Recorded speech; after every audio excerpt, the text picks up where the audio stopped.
Assalamualaikum warahmatullahi wabarakatuh. Perkenalkan, nama saya Oktaviani Idris. Saya dari kelas 641B25. NIM saya 6420741. Di sini saya akan menjelaskan tentang leadership. Apa sih tentang leadership itu? Leadership atau bisa disebut dengan kepemimpinan adalah suatu seni fungsi, proses dan kemampuan dalam mempengaruhi dan mengarahkan orang-orang dengan cara kepatuhan, kepercayaan, kesetiaan agar berbuat sesuatu dengan tujuan dan sasaran yang telah ditetapkan. Istilah leadership berasal dari sarapan bahasa Inggris yang berarti kepemimpinan. Kata leadership memiliki kata dasar leader berarti pemimpin, serta to hand yang keduanya mengandung beberapa arti yang saling berhubungannya, itu bergerak lebih awal, berjalan lebih awal, mengambil langkah awal, berbuat paling dulu, melapori, mengarahkan pikiran orang-orang, membimbing dan menggerakkan. Leadership adalah proses mempengaruhi orang untuk memahami dan setuju dengan apa yang perlu dilakukan secara efektif, serta proses untuk memfasilitasi individu atau kolektif untuk mencapai tujuan bersama. Leadership merupakan sebuah kemampuan menggerakkan, memberi motivasi, dan mempengaruhi orang-orang agar bersedia melakukan tindakan-tindakan yang terarah pada pencapaian tujuan yang melalui keberanian mengambil keputusan tentang kegiatan yang harus dilakukan.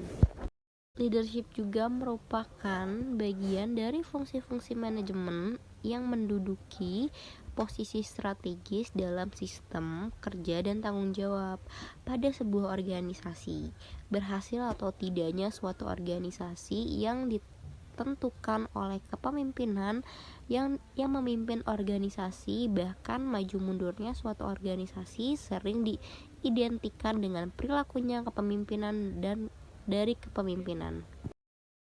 Unsur-unsur leadership atau kepemimpinan memiliki 3 unsur, yaitu yang pertama pengikut atau followership. Adanya kepemimpinan ini disebabkan adanya pengikut atau followers. Seseorang menjadi pemimpin karena adanya orang yang berkehendak untuk mengikuti, yaitu bertindak sesuai dengan keinginan pemimpinnya. Yang kedua adalah tujuan. Kepemimpinan timbul karena adanya pengikutan yang melakukan kerja sama dalam rangkai mencapai suatu tujuan yang telah ditentukan bersama.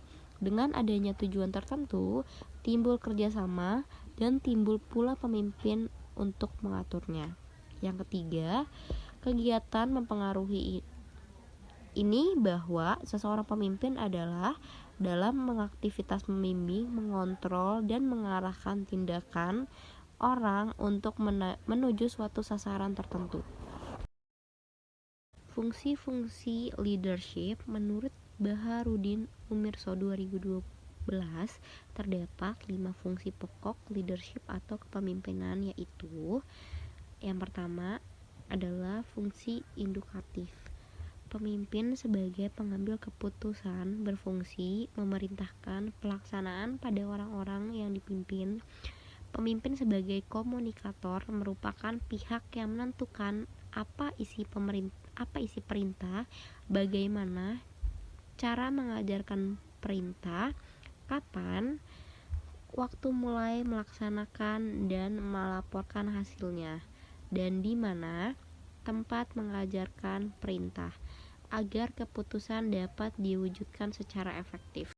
Yang kedua, fungsi konsulatif. Pemimpin kerap kali memerlukan bahan pertimbangan yang mengharuskan berkonsultasi dengan orang-orang yang dipimpinnya. Konsultasi dapat pula dilakukan melalui arus baliknya, yakini dari orang-orang yang dipimpin kepada pemimpin yang menetapkan keputusan dan memerintahkan pelaksanaan. Fungsi ini berlangsung bersifat komunikasi dua arah, meskipun sangat beruntung kepada pihak pemimpin. Fungsi delegatif. Fungsi ini mengharuskan pemimpin memilih milih tugas pokok organisasi, dan mengevaluasi yang dapat dan tidak dapat dilimpahkan kepada orang-orang yang dipercaya. Fungsi delegasi pada dasarnya berarti kepercayaan. Pemimpin harus bersedia dan dapat mempercayai orang lain sesuai dengan posisi dan jabatannya. Fungsi pengandalian. Pemimpin mampu mengatur aktivitas anggotanya secara terarah dalam koordinasi yang efektif sehingga memungkinkan tercapainya tujuan bersama secara maksimal. Sifat dan syarat seorang leadership. Menurut Terry 2019, seorang leadership atau pemimpin yang baik harus memiliki sifat-sifat sebagai berikut. Yang pertama adalah energi. Untuk tercapainya kepemimpinan yang baik, memang diperlukan energi yang baik pula, jasmani maupun rohaninya. Seorang pemimpin harus sanggup bekerja dalam jangka panjang dalam waktu yang tidak tertentu. Sewaktu-waktu dibutuhkan tenaganya, ia harus sanggup melaksanakannya, meningkat kedudukannya dengan fungsinya. Karena itu kesehatan fisik dan mental benar-benar diperlakukan sebagai seorang pemimpin. Yang kedua, memiliki stabilitas emosi. Seorang pemimpin yang efektif harus melaksanakan dan berprasangka kecurigaan terhadap bawahan-bawahannya. Sebaliknya, ia harus tegas, konsekuen, dan konsisten dalam tindakan-tindakannya, percaya diri sendiri, dan memiliki jiwa sosial terhadap bawahnya. Yang ketiga, motivasi pribadi. Keinginan untuk memimpin harus datang dari dorongan batinnya sendiri dan bukan paksaan dari luar dirinya. Kekuatan dari luar hanya bersifat stimulus saja terhadap keinginan-keinginan untuk menjadi suatu pemimpin. Hal tersebut tercantum dalam keteguhan pendiriannya, kemauan dan keras dalam bekerja, dan penerapan sifat-sifat pribadi yang baik dalam pekerjaannya. Yang keempat, kemahiran mengadakan komunikasi. Seseorang pemimpin harus memiliki kemahiran dalam menyampaikan gagasan baik secara lisan maupun tulisan. Hal ini sangat penting bagi pemimpin untuk mendorong maju bawahan, memberikan atau menerima informasi bagi kemajuan organisasi dan kepentingan bersama. Yang kelima, kecakapan mengejar. Sering kita dengar bahwa seorang pemimpin yang baik pada dasarnya adalah seorang guru yang baik. Mengajar adalah jalan yang terbaik untuk memajukan orang-orang atas pentingnya tugas-tugas yang dibebankan atau sebagainya. Kecakapan sosial. Seorang pemimpin harus mengetahui benar tentang bawahannya. Ia harus mempunyai kemampuan untuk bekerja sama dengan bawahannya sehingga mereka benar-benar memiliki kesetiaan bekerja di bawah kepemimpinannya. Yang ketujuh, kemampuan teknis.